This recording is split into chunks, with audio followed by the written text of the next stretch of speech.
Hi guys, welcome back to my channel. If you're new here, my name is KTree and I'm a Christian wife and mother who reads all genres of books and loves to chat about them. So if that sounds like something you'd enjoy, please stick around.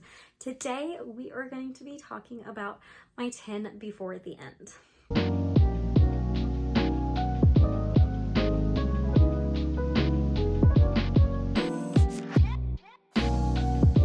That's pretty self-explanatory. It's basically the top 10 books on my TBR priority list that I want to get to before the end of 2025.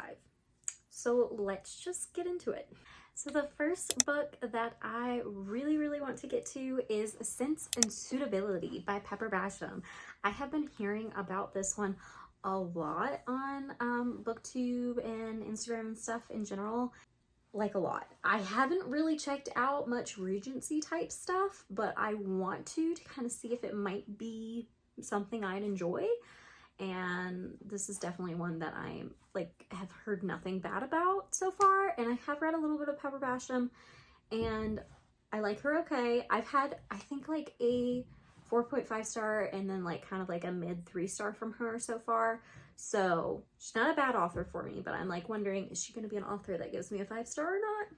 I don't know, but I really want to check this one out. Plus this is the cutest cover that I've ever seen. I love it.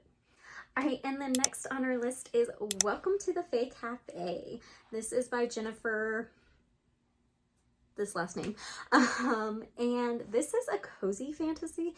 She is also supposed to be a clean, I believe, Christian author, so I've been really interested in some of her stuff. I know she has a series that is specifically gives Chronicles of Narnia vibes, which I really want to get into, but I thought this one might be a little bit more calm down and everything and able to do before the end of this year, and then maybe I'll get to that other one next year. But I'm very excited about this, and again, I don't know much about it besides it's a cozy fantasy. Next up on my list is A Man Called Ove, but this is by Frederick Bachman. This is a very popular book and written by a very popular secular author. He is, I believe, I want to say he's Swedish or something. He's, yeah, from a different country. I can't quite remember, but heard a lot of good things. This was a book club book read for me for me and a couple of my friends. I'm in 2 different book clubs, so this was the fiction one, and I picked this one. This was one that I was oh, I've wanted to check him out and see if, what he's like and if I'd like him, and I never read it, so I really want to read it and get to this and finish it before the end of the year. Because otherwise, oh goodness, I'm already behind in the book club. So this year has been a lot. But yeah, I want to check out this one and see what it's like. We'll see. All right, and then the next up is Mythmakers by John Hendricks. I've heard a lot of good things about this one. This is basically taking on the friendship between J.R.R. Tolkien and C.S. Lewis. And I think it's kind of in a graphic novel format too. And if I'm not wrong, then I think it's middle grade, classified as middle grade. But I remember hearing my sweet dear friend Whitney talking about this one, and she raved about it. And then my husband read it recently too, because I talked about it, and he really enjoyed it too. So I'm I want to get to it. I'm definitely going to be getting to it. It might not be until December, but definitely is on my top priority to get to before the end of the year. All right, and then next is Falling for Your Best Friend by Emma St. Clair. This is just a typical clean rom-com, and this is just one that's on my physical TBR. And so I did want to put a few that I physically owned to try to, whittle down my physical TBR. That was one of my big goals for this year, is to get my physical TBR down to 50 books or less. And I'm very close to that goal. So I went ahead and put this one on there because I figured with rom-coms it's a lot easier to get through and quicker. So yeah, I don't know too much about this one besides, it's a friends to lovers trope, and that's one of my favorite tropes in books, so why not pick it up? And then next we have Till We Have Faces by C.S. Lewis. This is actually a myth being retold, so it is one of his fiction works, not non-fiction works. So it's been a while since I've read any of his fiction works. And well, besides Narnia, I'm currently rereading Narnia to my girls, but like besides that, like I don't know if I've dove into his fiction works. I read a lot of his nonfiction and still plowing through that, but I've been really interested to get into this, so I will be hopefully getting to this soon. I have it on hold at the library, and you're probably sitting here like, why do you do that? Because this type of book and his type of writing is easy to kind of dual read back and forth, if that makes sense. Like when I can pick it up, I pick it up, but like sometimes it's a little bit easier over on my Kindle. Plus I am a mom of littles, and I'm finding that the Kindle can be a little bit easier, especially when I'm breastfeeding, to hold. So I'm trying to like dual read as much as possible. And we're packing up, so this might be packed before I can actually get to it.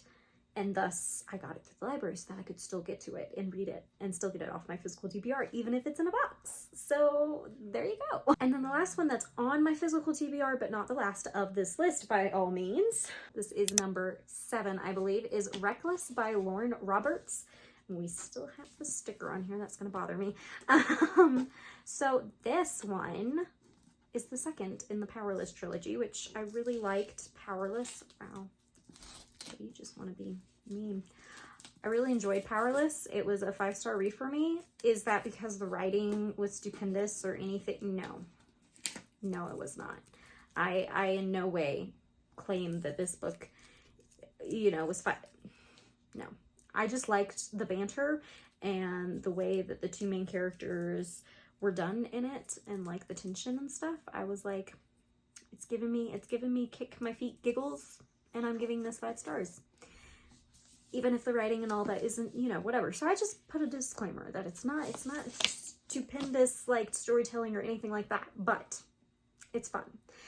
And I've heard a lot of back and forth about this one. Some people in here, in particular Reese from the writing Songbird, this is her favorite, I believe. She loves this one, but others I've also heard not like this one so much. So I'm very interested to see kind of where I'll end up. But yeah, Powerless was also a super quick read for me, even though it was really long, and this one is not quite as long. Yeah, it's right under 400 pages, so I think I'll be able to read through it pretty quickly, and it'll be another one off my physical TBR. So all right, and then number 8 of the books that I want to get to is The Crucified Life by A.W. Tozer. This is my last book for my Christian nonfiction book club of the year, and I'm very excited to get to it. I will probably be starting it a little bit later this month and then finishing it up kind of early to mid-December is my plan. So very excited about that one. And then the 9th book is Valley of Dragons. This is the 5th and final book in the Secrets of Armdale series by Christina Bear, and I'm so excited to get to this one. I think this one is quite a bit longer and chunkier than the others though. So, but I'm just so excited. I love this cover. I've really enjoyed this series. None of the books have been 5 stars for me yet, but like they're all within that like 4 to 4.5 star range. I just really enjoy it as a whole. And they have like faith elements and like really good themes throughout it that I feel like I could be like really proud having it on my bookshelf, which is something I've been like thinking more about. Like, am I proud to have this on my shelf? Do I love this book enough to have it on my shelf?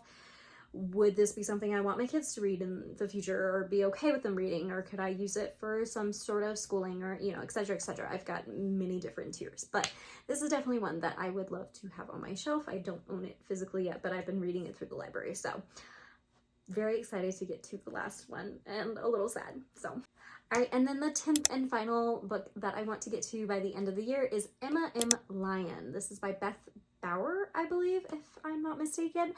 And this is basically a series about Emma M. Lyon, but it's told in journal entries. I've heard it's very well done and it's really intrigued me. I don't know too much about it. I think it might be Regency era, but I could be totally wrong. Somebody correct me in the comments if I am. But yeah, I'm really excited, and I actually do have this one also on hold, I believe, as an audiobook through my library, and I figured that should be coming in soon, and then I can just listen to it out loud as I'm packing the numerous amounts of boxes that I'm going to be packing in the next 2 to 3 weeks. So yeah. I'm really excited to get to it and see kind of what I think about it, because I've heard so many good friends of mine here on BookTube really love it.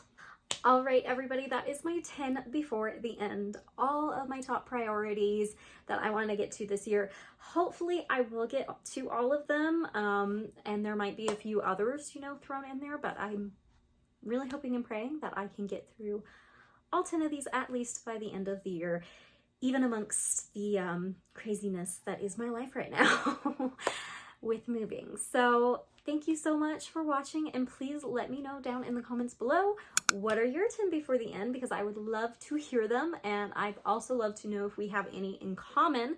That would be super cool. Or if any struck your eye on my 10 before the end that you might put on your TBR for next year. All right, guys, thank you so much for being here, and I'll see you in my next one. Bye, guys.